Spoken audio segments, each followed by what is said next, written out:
여러분 안녕하십니까? 추석을 앞두고 한동안 잠잠하던 먹거리 물가가 다시 들썩이고 있습니다. 정부가 물가 안정 수단을 총동원하고 있다고는 하지만 새 정부 출범 100일이 지나자 식품업계에서 다시 가격 인상 움직임이 확산되고 있습니다. 치킨 등 외식 메뉴를 비롯해서 커피와 요거트 등 간식류까지 이 가격이 다 오르는가 하면 용량을 줄이는 이른바 꼼수 인상도 나타나고 있습니다. 첫 소식 최은하 기자입니다. 마트에 나와 장을 볼 때도 온라인 쇼핑몰과 가격을 비교해가며 한 푼이라도 싼 곳을 선택합니다. 방금 이거를 봤는데 쿠팡이 조금 더 싸긴 했거든요. 그래서 사실 웬만하면 쿠팡에서 시키고 좀 급하거나 좀 직접 보고 사고 싶으면은 그냥 마트에서 사고 그러는 것 같아요. 한동안 잠잠하나 했던 가격 인상이 다시 시작되면서 본죽은 죽과 비빔밥 일부 메뉴를 최근 500원씩 올렸고 메일 유업은 다음 달부터 편의점 커피와 요거트 등을 20% 안팎 올립니다. 원재료값과 인건비 부담 때문인데 다만 1+1 등의 할인 행사를 진행한다는 설명입니다. 정상가로 돌아왔을 때는 이제 그 가격 자체가 너무 높게 느껴져서 오히려 제조사 측에서 그런 행사가를 고려해서 좀 너무 정상가를 높게 책정한 게 아닌가라는 생각도 듭니다. 가격 인상에 따른 부담을 줄이고자 제품 용량을 줄여 사실상 인상 효과를 보는 곳들도 있습니다. 교촌치킨은 순살 메뉴의 중량을 200g 줄이는 동시에 닭다리살만 사용하던 걸 닭가슴살을 섞어 팔기 시작했고 또래오레도 기존보다 100g 작은 닭으로 바꿨습니다. 용량을 줄이거나 아니면 원료를 좀 더 싼 원료를 쓰거나 해가지고 실질적으로 생산 비용을 낮추는 기업의 입장에서는 그렇게 약간 눈속임으로 하는 게 훨씬 반발이 덜 할 수 있는 부분들이 있는 거죠. 먹거리 가격이 다시 들썩이면서 추석을 앞둔 시민들의 부담이 커지고 있습니다. SBS 비즈 최윤아입니다. 앞으로 불가피하게 영업을 더 할 수 없게 된 가맹점주가 과도한 위약금 부담 없이 가맹계약을 중도 해지할 수 있게 됩니다. 또 가맹점주 단체 등 등록제도 도입됩니다. 국민 먹거리와 맞닿아 있는 프랜차이즈 가맹점들이 본사로부터 정당한 목소리를 낼 수 있도록 하기 위해서 정부가 이런 대책들을 추진하기로 했습니다. 신천 기자의 보도입니다. 프랜차이즈 피자집에서 점주가 휘두른 흉기에 본사 직원 등 3명이 숨지는 참극은 인테리어 비용을 둘러싼 갈등이 발단이 됐습니다. 가맹본부에 비해 협상력이 약하고 필요한 정보를 충분히 알기 어려운 구조적 어려움에 처해 있으며 창업, 운영, 폐업, 거래의 전 과정에서 가맹점주의 권익을 강화하기 위한 대책을 마련하여 추진하고자 합니다. 앞으로 본사는 점주단체의 협의 요청에 응하지 않으면 시정명령 등의 제재를 받게 됩니다. 점주가 가맹계약을 중도 해지할 때 발생하는 위약금도 건강 문제 등 불가피한 사유라면 위약금 부담을 낮춰야 합니다. 프랜차이즈 창업을 고려할 때 참고하는 가맹본사의 정보 공개서는 보다 최신 정보가 담기도록 공정위 사전 심사에서 사후 점검으로 바뀝니다. 다만 프랜차이즈 본사들의 우려도 나옵니다. 한국 프랜차이즈 산업협회는 일부 사례만으로 규제가 강화되는 일이 반복돼 본사들이 위축되고 있다면서 균형 잡힌 정책이 필요하다고 밝혔습니다. 이에 공정위는 점주단체가 본사에 요구하는 협의 횟수를 제한하는 등 부작용 방지안도 마련한다는 계획입니다. SBS 비즈 신채원입니다. 지난해 전국의 사업체 수가 전년 대비 10만 개 이상 증가했습니다. 그런데 지난해 새로 생긴 사업체 중 가장 많았던 게 태양력 발전업이었습니다. 최근 노후 대비용 부업으로 이른바 태양광 투자가 곽광을 받으면서 생긴 현상으로 풀이됩니다. 지웅배 기자, 지난해 사업체 얼마나 늘었습니까? 네, 통계청이 발표한 전국 사업체 조사 결과인데요. 전국 사업체 수는 635만여 개로 직전해보다 1.7% 늘면서 증가 흐름을 이어갔습니다. 전기, 가스, 증기업 사업체 수가 33.7%나 급증하면서 그 증가세를 견인했습니다. 태양력 발전업이 늘어난 건데요. 60대 이상 고령층을 중심으로 노후 대비 사업이란 인식이 확산한 것으로 보입니다. 도소매업도 쇼핑몰이나 해외 직구, 무인 할인점 등이 전반적으로 증가했습니다.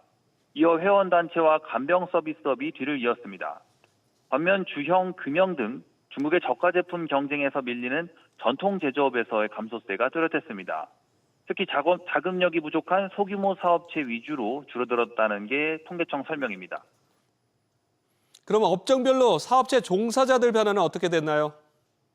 네, 숙박 음식업이 가장 눈에 띄었습니다. 여긴 코로나19로 사업체 수가 줄어도 종사자 수는 증가세를 유지했던 곳인데요. 지난해 종사자가 2.5% 줄며 그 흐름이 꺾였습니다. 배달 수요도 확대되고 인건비 부담은 높아지며 더 이상 일손을 유지하기는 힘들다는 판단이 작용한 것으로 보입니다. 반면 보건사회복지업의 경우 20만 명 가까이 비율론 7.6% 증가했습니다. 꾸준한 노인 인구 증가에 재활원이나 방문 서비스 종사자도 따라 늘어난 것으로 풀이됩니다. 한편 대표자 연령을 보면 60대 이상에서 16만 1000개, 10.7%로 가장 많이 늘었고요. 반대로 40대에선 4만 개, 2.5%로 가장 큰 감소폭을 보였습니다. SBS 비즈 지웅배입니다. 코스피가 3,500선에 한 발 더 다가서며 또 역대 최고치를 다시 썼습니다. 연말을 앞두고 반도체 수요가 늘어나는 시기에 들어선 만큼 삼성전자와 SK하이닉스가 상승을 이끌었습니다. 오서영 기자의 보도입니다. 코스피가 어제보다 0.5% 오른 3,486에 장을 마쳤습니다. 장중 3,494선도 넘긴 데다 종가 기준 사상 최고치를 갈아치웠습니다. 외국인이 3천억 원 가까이 순매수한 영향입니다. 시가총액 1위 삼성전자와 2위 SK하이닉스가 코스피를 끌어올렸습니다. 프리마켓에서 9만 1,000원을 찍기도 했던 삼성전자는 1.44% 상승한 84,700원의 거래를 마쳐 52주 신고가를 경신했습니다. SK하이닉스도 어제보다 2.8% 넘게 오르며 36만 3천 원까지 상승해 역대 최고가를 기록했습니다. 삼성전자의 기술력 부분에 있어서 신뢰도가 높아지고 있다는 점이랑 최근에 메모리 반도체 경기가 계속 좋아지면서 둘 다 기대치가 많이 높아지고 있다. 모건스탠리에서 지금까지 한국의 메모리 반도체 시장이 어둡다라는 보고서만 계속 내다가 이번에는 전망이 좋다라는 보고서를 발간했다. 그런 부분들이 가장 큰 작용을 한 것이 아닌가. 여기에다 내일 미 반도체 기업 마이크론 테크놀로지의 실적이 발표됩니다. 마이크론의 실적은 반도체 업황의 지표로 삼습니다.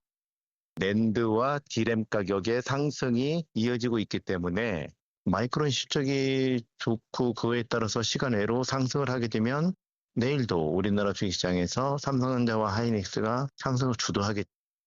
다음 달 삼성전자와 SK하이닉스 실적 발표를 앞두고 기대 심리가 반영될 거란 분석입니다. 코스피가 3,500선을 터치할 거란 전망과 함께 차익 실현 매물이 나오며 상승폭이 제한적인 만큼 당분간 시장 관망세도 이어질 거란 관측이 나옵니다. SBS 비즈 오서영입니다. 이렇게 국내 증시가 연일 고공행진을 거듭하면서 그동안 국내 주식 비중을 꾸준히 줄여왔던 국민연금은 수익률이 급등하며 투자 잔액도 늘었습니다. 정강은 기자, 이재명 대통령이 최근 국민연금의 국내 투자 비중이 낮다고 지적한 게 자연스럽게 해소되기 시작한 셈이 됐는데 최근 국민연금 투자 실적 어떻습니까? 네, 국내 주식 투자는 지난 6월 말 189조 원으로 반년 만에 35% 넘게 급증하며 역대 최대를 기록했습니다. 같은 기간 해외 주식은 3.6% 늘어나는 데 그쳤는데요. 국내 투자액은 지난 2020년 말 정점을 찍은 뒤 거의 매년 감소세를 보이다 올 들어 크게 반등한 겁니다. 국민연금기금의 전체 자산에서 국내 주식이 차지하는 비중도 지난해 말 11%대에서 올 6월엔 14.9%로 반년 새 3.4%포인트 늘었습니다. 이런 가운데 국내외를 합친 전체 주식 투자 규모는 지난 5월 말 600조 원을 처음 넘긴 뒤 6월엔 635조 원에 달하는 것으로 나타났습니다. 그동안의 흐름과는 좀 다른 양상이군요. 네, 국민연금기금은 그간 수익률이 높았던 해외 주식 비중을 꾸준히 늘려왔습니다. 특히 지난해 연금개혁으로 수익률 목표까지 높여 잡으면서 앞으로 이 같은 흐름에 더 박차를 가하겠다는 목표도 내놨습니다. 하지만 최근 국내 증시가 선전하고 있는 데다 이재명 대통령까지 지난 11일 기자회견에서 연금의 낮은 국내 투자 비중이 이해되지 않는다고 지적하면서 방향성이 모호해진 상황입니다. 이런 와중에 최근 홈플러스 사태가 불거지며 수천억 원대 투자 손실을 볼 위기에 처했는데요. MBK 파트너스가 지난 2015년 홈플러스를 인수하며 국민연금으로부터 약 6천억 원을 투자받았지만 홈플러스가 올 3월 기업 회생 절차에 들어가면서 원금도 건지기 어렵게 됐습니다. SBS 비즈 정광윤입니다. 지난해 25개 자산운용사들이 협의해서 만든 디딤펀드의 평균 수익률이 국민연금의 2배를 넘어선 것으로 나타났습니다. 퇴직연금 시장이 400조 원을 웃도며 빠르게 성장하면서 펀드 상품도 발빠르게 진화하고 있습니다. 신다미 기자의 보도입니다. 디딤펀드의 1년 평균 수익률은 약 10%로 상반기 국민연금의 수익률보다 2배 이상 높은 성적을 내놓았습니다. 상위 10개 펀드의 평균 수익률은 13%를 넘어섰습니다.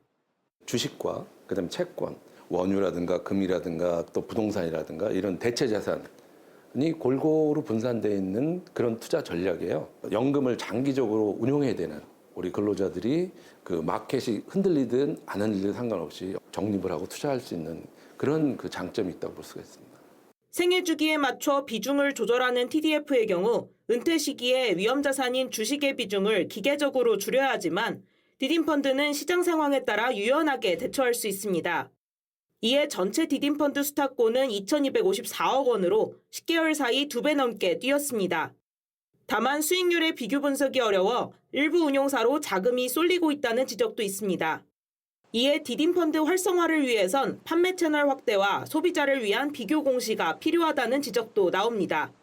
디딤펀드들끼리는 주식 편입비를 50%로 제약을 해놨으니까 주어진 조건은 거의 동일하다라고 이제 볼 수가 저는 있다고 판단이 되거든요. 그러면 이 디딤펀드의 성과가 운용사의 어떤 실력을 보여주는 거다라고 좀 판단이 되고요. 퇴직연금 시장이 450조 원 수준으로 확대되는 상황에서 디딤펀드가 연금 시장의 선택지로 자리매김할 수 있을지 주목됩니다. SBS 비즈 신다입니다. 주가 조작하면 패가 망신하게 하겠다. 이런 이재명 대통령의 주문으로 출범한 주가 조작 근절 합동대응단이 처음 대규모 시세 조정 사건을 적발했습니다. 종합병원장과 대형 학원 운영자 등 슈퍼리치와 금융회사 지점장 등 금융 전문가들이 조직적으로 공모했습니다.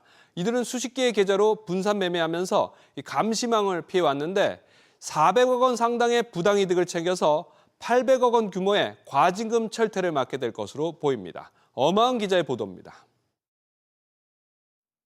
종합병원과 대형 학원 등을 운영하는 재력가들과 금융회사 지점장 등 금융 전문가들이 함께 조직적으로 주가 조작을 해온 것으로 드러났습니다. 이들은 수십 개의 계좌로 분산 매매하거나 주문 IP를 조작하는 수법을 사용했고 수만 회에 달하는 고가의 가장 통정 매매 등으로 시세를 조정했습니다. 일별 거래량이 적은 종목이 주요 타깃이 됐고 고가 매수, 허수 매수 등 다양한 시세 조정 주문을 통해 장기간 동안 주가 상승세를 유도했습니다. 2024년 초부터 현재까지 1,000억 원대의 자금을 굴리며 취득한 시세 차익만 230억 원에 달하고 아직 실현되지 않은 이익을 합하면 부당이득은 400억 원에 달합니다. 이렇게 혐의자들은 주가 조작을 쉽게 눈치채지 못하도록 고도의 지능적인 전략을 사용하면서 실제로는 1년 9개월 동안 거의 매일 주가 조작을 실행하여 유통주식 수량 부족으로 거래량이 적은 해당 종목의 주가를 약 2배 상승시켰습니다. 증권선물위원회는 주가 조작에 이용된 수십 개 계좌의 지급정지 조치를 최초로 시행했다고 밝혔습니다. 금융당국은 부당이득의 최대 2배에 달하는 과징금을 부과하는 등 철저히 환수하겠다고 설명했습니다. 또 금융투자 상품거래 제한, 상장사 임원 선임 제한 등을 적극 활용해 원스트라이크 아웃의 본보기가 될 수 있게 하겠다고 밝혔습니다. SBS 비즈 엄하은입니다. 무단 소액 결제와 해킹 사태로 곤욕을 치르고 있는 KT가 허술한 보안관리 실태와 오락가락한 해명으로 불신을 자초하며 설 자리를 잃고 있습니다. 피해 고객들과 이용자들의 불안감이 커지면서 보상책 마련 등 KT의 책임 있는 행동을 요구하는 목소리도 점차 커지고 있습니다. 조슬기 기자가 보도합니다. KT는 소액결제 사고 이후 피해 고객들에게 결제 금액을 부과하지 않고 무료 유심 교체와 유심 보호 서비스 가입을 지원한다고 밝혔습니다. 그러나 소비자 선택권을 보장하고 금전적 부담을 줄여주는 위약금 면제 요구와 관련해서는 말을 아끼고 있습니다. 지금까지 저희들은 현재의 고객분들이 어떤 빨리 조치를 취하고 안내하고 이런 활동에 주력을 했습니다. 지금 아직 추가 보상을 할 시점까지는. KT가 위약금 면제에 대한 답을 내놓지 않는 것은 금전적 손실과 무관치 않습니다. SK텔레콤도 지난 4월 대규모 유심 해킹 사태 당시 위약금 면제에 따른 직접적인 손실과 매출 하락분이 향후 3년간 7조 원에 이를 것으로 추산한 바 있습니다. 그러나 실제 피해 사례가 발생하지 않았던 SK텔레콤 해킹 사태와 달리 이미 수백 명의 피해자가 나왔다는 점에서 KT가 적극적으로 나서야 한다는 목소리가 높습니다. 지금 KT가 기간 통신망이 털리는 엄청난 지금 피해가 발생했는데 피해 배상 의지조차 보이지 않고 있습니다. 위약금 면제에 대해서는 수사 이후 이용약관만 들여다보겠다는 하나만한 소리를 했어요. KT의 위약금 관련 이용 약관에도 회사의 귀책 사유인 경우가 인정되면 위약금 납부 의무가 면제된다고 나와 있습니다. 국회 과학기술방송통신위원회는 내일 해킹 사태 의혹을 규명하기 위한 청문회를 개최합니다. 이 자리에 김영섭 KT 대표이사 출석이 예정돼 있어 위약금 면제 등 구체적인 보상안 윤곽이 나올지 관심이 쏠립니다. SBS 비즈 조슬기입니다. 대규모 해킹 사태를 일으킨 롯데카드에 대한 정부의 제재 수위에도 관심이 쏠리고 있습니다. 특히 대주주인 MBK 파트너스에 대한 책임론이 커지면서 국회는 내일 열리는 이번 해킹 사태 청문회 증인으로 김병주 회장을 채택했습니다. 이어서 이정민 기자입니다. 롯데카드 해킹으로 비밀번호와 CVC 번호 같은 민감 정보가 유출된 고객은 28만 명. 이 가운데 18만 4천 명인 유출 고객 3명 중 2명이 지금까지 카드 재발급을 받았거나 비밀번호를 바꿨습니다. 부정거래 가능성이 낮다고는 하지만 카드 번호나 CVC 번호를 직접 입력해 결제하는 방식으로는 가능성이 여전합니다. 매일 2만 명 정도의 고객들에 대해서 재발급이 진행이 되고 있기 때문에 늦어도 다음 주 중간 정도까지는 부정거래 사용의 가능성을 극소화시키는 준비 단계까지는 좀 마무리를 지을 수 있겠다라고 말씀을 좀 드리고 싶습니다. 이에 따라 보안 투자에 소홀했다는 지적을 받는 최대 주주 MBK 파트너스에 대한 책임론이 확산되고 있습니다. 국회 과학기술정보방송통신위원회는 내일 열리는 대규모 해킹 사고 청문회 증인으로 김병주 회장을 채택했습니다. 저희가 투자한 지가 이제 5년이 넘어가는데 투자 시점부터 쭉 꾸준히 늘려온 거는 사실입니다. 그럼에도 불구하고 사고가 발생했기 때문에 저희가 책임을 통감하고 있고요. 롯데카드에 부과될 과징금 수위도 논란이 되고 있습니다. 통상 금융사 해킹으로 피해가 생겼을 경우 신용정보법을 적용받아 과징금은 최대 50억 원으로 제한돼 실효성이 낮다는 지적이 나옵니다. 때문에 개인정보보호위원회의 조사를 통해 개인정보보호법 위반이 적용될 경우 최대 810억 원의 과징금이 부과될 수 있어 결과에 관심이 모아지고 있습니다. 전 금융권 정보보호 최고 책임자를 소집한 금융당국은 정보보안 사고에 대해 징벌적 과징금을 부과하는 방안을 추진하고 있습니다. SBS 비즈 이정민입니다.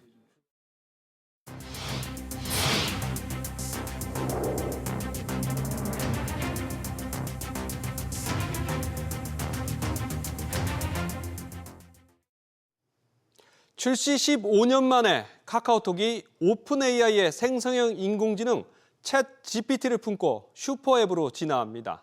앞으로 음성으로 나눈 대화를 글자로 정리하고 챗 GPT도 이 카카오톡 안에서 쓸 수 있게 되는 건데 지난 2월 오픈 AI와의 협업을 발표한 이후에 이 카카오가 내놓은 첫 번째 결과물입니다. 김한나 기자가 서비스의 내용과 의미를 전하겠습니다. 우리 이제 여행 계획 짜야지. 맞아, 그 이야기 하려고 전화했어.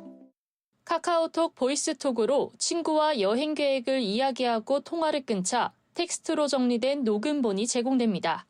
통신사나 핸드폰 기종 상관없이 버튼 하나로 보이스톡이 바로 녹음되고 칸 하나는 녹음된 통화를 카카오톡 말풍선으로 보여줍니다. 화면을 스크롤하면서 내용을 훑어볼 수 있고 원하는 단어를 검색해 바로 찾아볼 수도 있습니다.